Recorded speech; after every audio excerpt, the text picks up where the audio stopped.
Hello ladies and gentlemen, welcome back your lovely faces to a brand new video here on the channel. Today we're going to be taking a quick look at what AH has recently said in an interview to Deadline regarding Aquaman 2. Obviously, I'm going to get this out there, I do think Aquaman 2 is not going to pass the $1 billion that the first film did, and obviously the recent issues or legal issues of Ezra Miller literally made The Flash the biggest box office bomb in movie history. And it's insane to, that they just didn't get rid of Ezra. They should have got rid of Amber because obviously she was found guilty by a jury of her peers in America. But that's it for there, but we're not going to jump straight into it. So, AH speaks on Aquaman 2 release amid controversial return. Amidst her own personal controversy, AH has commented on her hopes for the DCU's Aquaman and the Lost Kingdom following Warner Bros. Box office struggles. Set to release on December 20th, Aquaman 2 is the sequel to the financially successful Jason Momoa-led Aquaman, and the final film of the former DC slate. But if the studio was hoping to end its previous chapter on a high note, Black Adam, Shazam 2, and now The Flash suggest otherwise. It's interesting as well because they were like, The Flash is going to be the greatest film ever, it's going to make billions. So far it's made, well, yesterday it was $245 million. I think today it's around $250. Black Adam made more, and they said Black Adam was a flop. Black Adam made $393.7.8 million, nearly $400 million, just shy of it. That's how much The Flash is supposedly going to lose Warner. Aquaman star AH is also facing criticism ahead of her reprisal due to the public defamation lawsuit between herself and her ex-husband Johnny Depp, which she lost. Which she did. Again, I still don't understand how her followers think. No, she never lost. It's there in black and white. It's there. Now she's commented on it. So in talking about her next film and hopes for Aquaman and the Lost Kingdom, despite DC's latest string of superhero flops, AH acknowledged to Deadline, there's a ton of pressure on these big franchise movies, and compromises are part of making the movie the most successful thing it can be. To make this the most successful thing it can be is get rid of you. That's it, just get rid of her. People would have gone and seen it. Oh, of course, there are very different kinds of projects representing two very different ends of the spectrum in my industry. There's a ton of pressure on these big franchise movies with millions and millions of dollars at stake, and compromises are part of trying to make it the most successful thing it can be. Then, on the other end of the spectrum is a small indie film like In the Fire, a work of art and work of love with nowhere near the same resources, and so there are compromises there. The best luck you can have an actor is to be able to balance both. Warner Brothers would get this a hit if they got rid of her. Which they would have, 1000%. But though, they, for some unknown reason, decided to keep her. Fire Johnny from Fantastic Beasts. Fantastic Beasts flopped as well. As for her role as Mera in Aquaman 2, which surprisingly, and for some fans, frustratingly, remains in spite of a civil case against Johnny Depp, she confessed that she's honoured to be part of the franchise. Aquaman, that franchise and the machinery behind it, I'm very honoured. Honoured to be a part of that. And then there are these small passion projects like In the Fire, where I'm proud to have gotten to know the filmmaker and the cast, and we got dirty together to breathe life into the story. There's something cool about that, and I think success as an actor who is able to have both those things. Personally, I think she's saying more about In the Fire because her role is very, very small in Aquaman 2. And it goes on to say about, will her role in Aquaman 2 hurt the movie? Personally, I think it will. While only time will tell whether Aquaman and the Lost Kingdom can deliver in the wake of recent DCU flops, the public's view of AH could be a factor in the film's performance. After all, AH isn't the first controversial DCU star in recent months.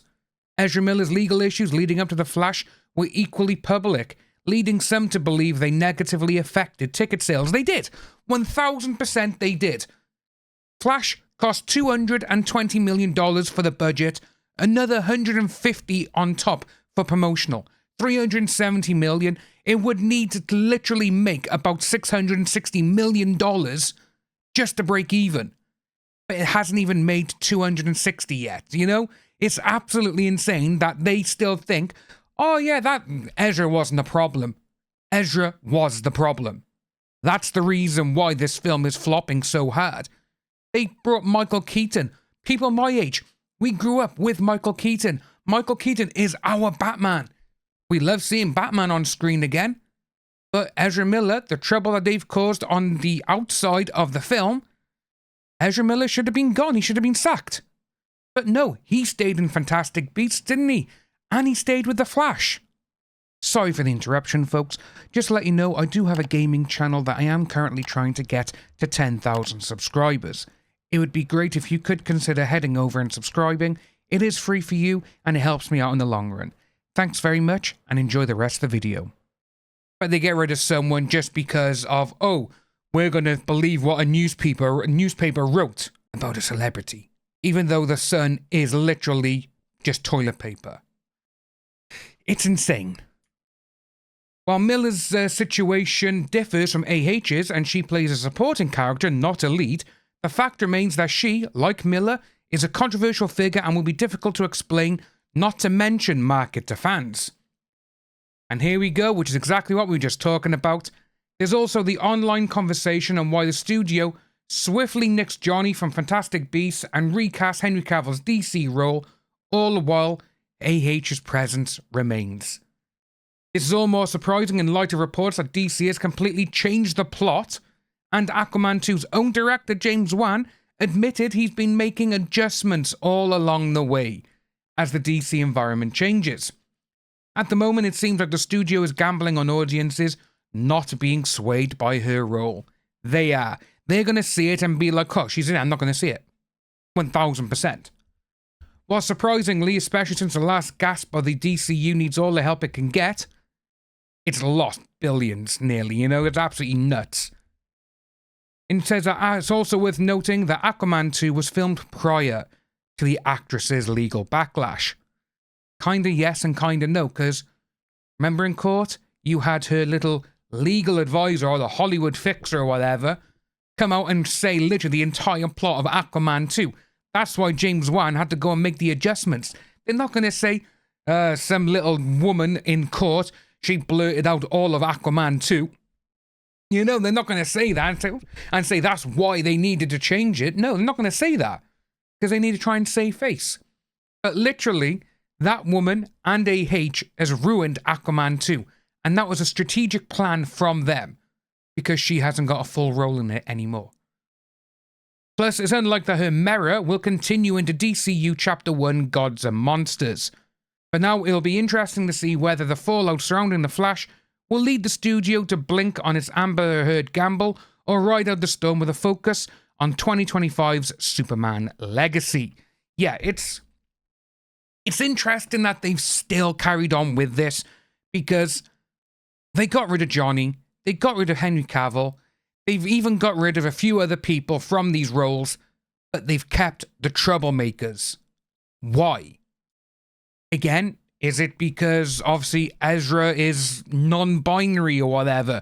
Is it because AH is basically, well, I'm a woman, you haven't got to do anything? It's like, what is going on? These people have been found out, and there's hardcore evidence against these people, showing everyone how bad they are. But they kept them.